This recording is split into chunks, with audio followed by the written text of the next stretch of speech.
To Kill a Mockingbird, Chapter 2. This is video number 8. Miss Caroline began the day by reading us a story about cats. The cats had long conversations with one another. They wore cunning little clothes and lived in a warm house beneath a kitchen stove. Remember, the most common meaning for cunning is smart, but it is smart in a bad way. Let's say you are smart in order to deceive other people, you know.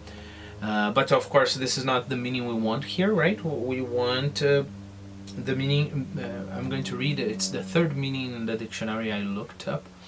That is delicately pleasing, right? Pretty or cute.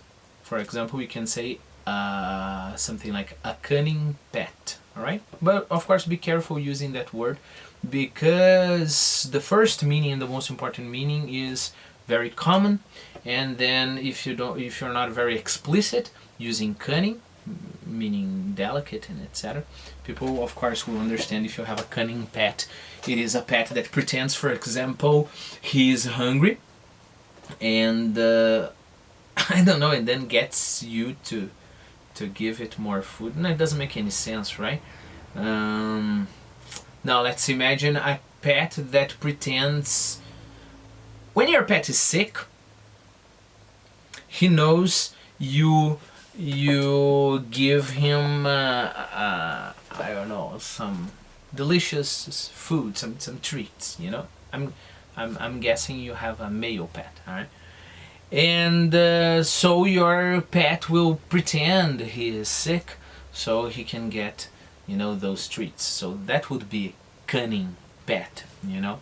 The first, at least as far as I know, the first meaning that would come to mind, right? But that's not the meaning here. So my alert is regarding using the word cunning. Well, they wore cunning little clothes, you know, like cute little clothes, and lived in a warm house beneath a kitchen stove.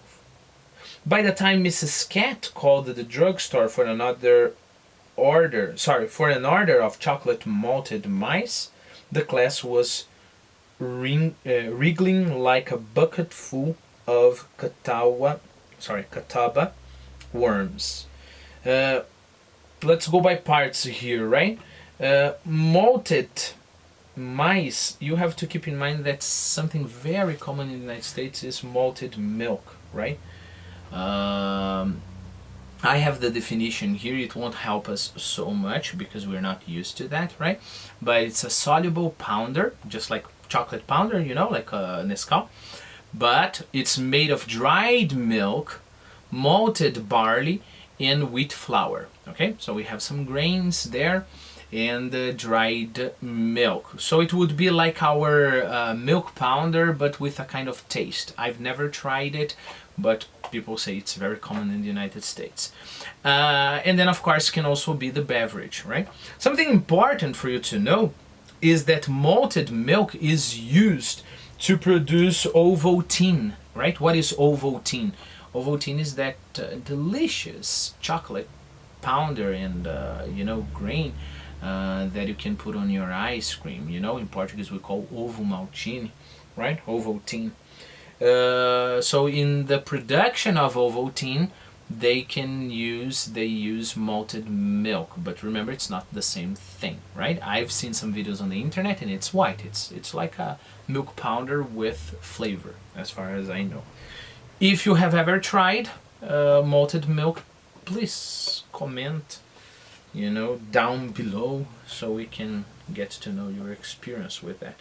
I guess it's not impossible to find it in supermarkets here.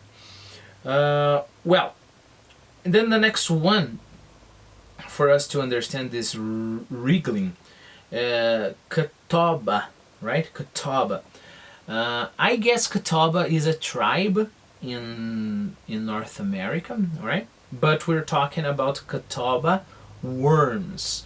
I put some pictures of catawba worms there, but they are a kind of caterpillar, right? What is a caterpillar? A caterpillar is, you know, that worm that has like a fur around it. It burns you if you touch it. You have a picture there in your Quizlet.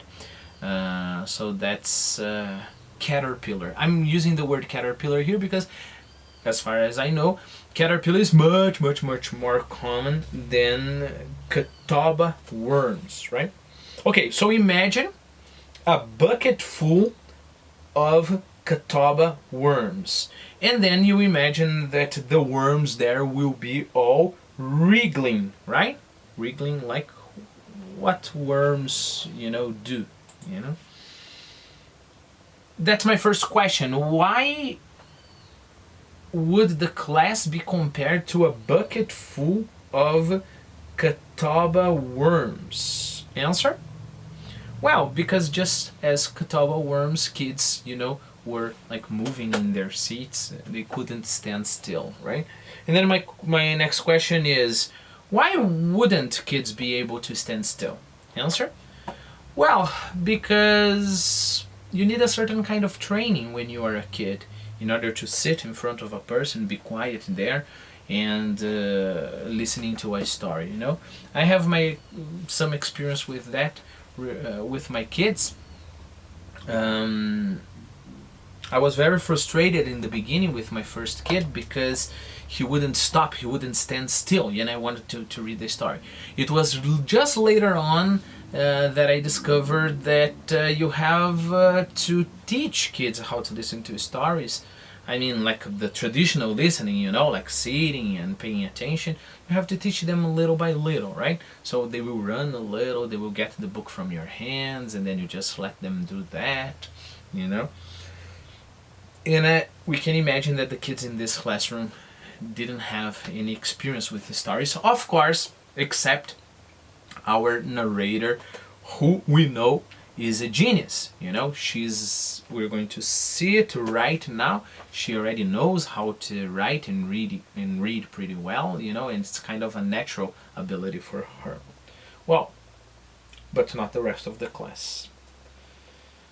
Miss Caroline seemed unaware that the ragged denim shirted and flour sack skirted first grade, most of whom had chopped cotton and fed hogs from the time they were able to walk, were immune to imaginative literature. That's funny, right? They got a certain kind of immunity. Well, she seemed unaware, she didn't know, right? That the ragged, remember that ragged, I put that a picture of a pair of pants that are ragged, that is old and torn, right? Denim is the material used for jeans, okay? Flour sack, it's a sack, like a big bag, used to store flour. The flour you use to make cakes, right? So you would expect that the sack wouldn't be that the cloth of the sack wouldn't be the best cloth of all, right? Of course, we're talking about poor kids here, right? And remember that a hog is a pig, okay? That's all right. So let me read it again. Miss Caroline seemed unaware that the ragged denim shirted and flower skirted first grade, most of whom had chopped cotton and fed hogs from the time they were able to walk, were immune to imaginative literature. Miss Caroline came to the end of the story and said, "Oh my, wasn't that nice?" Then she went to the blackboard and printed the alphabet in enormous square capitals, turned to the class and asked, "Does anybody know what are these?" Look, I don't know if I told you before, but keep in mind when you print your name, it is pretty different from writing your name, okay? When you print your name, you write your name with letters that are not cursive letters, okay? So we don't need a printer in order to print something, Okay. So she printed the alphabet there, right? Does anybody know what these are? Everybody did. Most of the first grade had failed it last year. I suppose she chose me because she knew my name. As I read the alphabet, a faint line appeared between her eyebrows, and after making me read most of my first reader, and the stock market quotations from the mobile register aloud, she discovered that I was literate and looked at me with more than faint distaste. Miss Caroline told me to tell my father not to teach me anymore. It would interfere with my reading. Well, the mobile register is an out-of-town newspaper from a larger city, that is Alabama, all right? So the newspaper would come from Alabama, no, sorry, from Alabama is the state, right? It would come from Mobile, right? That is the name of the city there, close to Macomb, which is, of course, remember, our town here, right? Well, and then I didn't insert in our Quizlet. I should have my first reader. Well, but of course you do understand it, right? It's a book that is supposed to teach kids how to write and read, right? It would interfere with my reading. Teach me, I said in surprise. He hasn't taught me anything, Miss Caroline. Atticus ain't got time to teach me anything, I added when Miss Caroline smiled and shook her head. Why, he's so tired at night, he just sits in the living room and reads. If he didn't teach you, who did? Miss Carolina asked good-naturedly, like kindly. Somebody did. You weren't born reading the mobile register. Jim says I was. He read in a book where I was a bullfinch instead of a finch. Jim says my name's really Jean Louise Bullfinch. That I got swapped when I was born, and I'm really a... And then Miss Caroline is going to interrupt her. Well, first of all, it doesn't make a lot of sense here, right? Look, Jim says I was. Okay, Jim says I was born reading. Nice. He read in a book where I was a bullfinch instead of a finch. He read in a book where I was a bullfinch instead of a finch. What is going on, right? Well, for you to know what is going on, I put it in our list there, Quizlet list. A very small note about this guy here. By the way, I have a beautiful edition of his works, right? That is Bullfinch. Okay, Bullfinch. I just want to show my beautiful edition, alright?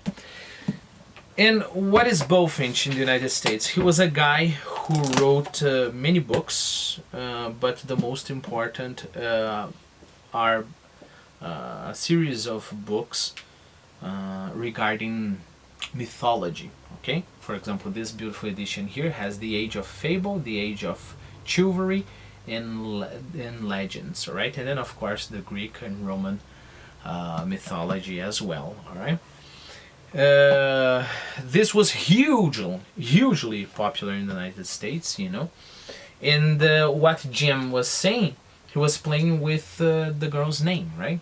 Because she's a finch, but he said she wasn't a finch. She was a bullfinch. That is the name of our guy there, right? I've heard people pronouncing bullfinch or bullfinch. Choose whatever you prefer. Well, and then in our list there, I put just American writer wrote fables and about mythology. That's just what I wrote there. So now I think we can understand this passage better, right? Jim says I was. He read in a book where I was bullfinch instead of a finch. Jim says my name is really Jean Louise Bullfinch. That I got swept like exchanged, right? When I was born, and I'm really a. So the joke was, on the day she was born, she was actually, Bullfinch's. Thomas is his name. Thomas Bullfinch's daughter, and she was swept in the maternity.